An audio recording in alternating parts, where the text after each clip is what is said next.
This subcontinent, a land full of cultural, ethnic and religious diversity. However, at the time, being British India, the main political and economic beneficiary was the Hindu majority of India. The survival of the other minorities was becoming more and more difficult each passing year, especially for the Muslims of this part of the world. As time went by, it became more and more evident that if the oppressed Muslim minority was to thrive and take destiny by the reins, they could not do so under an oppressive Hindu rule. The need of the time was to build a separate and free homeland for the Muslims. This was finally achieved by the great sacrifices in 1947, by the tireless efforts of the top-notch Muslim politicians and leaders of that era, led by the one and only, the great Quaid Muhammad Ali Jinnah.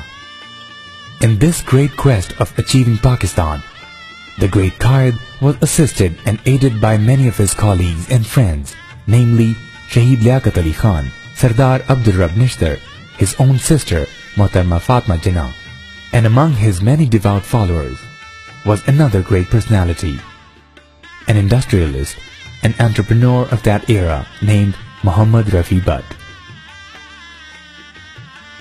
Mere longevity, says Gabriel Heather, is a good thing for those who watch life from the sidelines. For those who play the game, an hour may be a year, a single day's work, an achievement for eternity. Rafi Butt was not a man to watch life from the sidelines.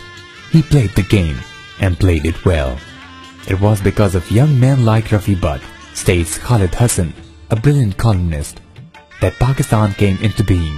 The army that the Quaid led to victory was made up of such soldiers. They did not have guns, but their hearts were ablaze with the leaping fire of freedom.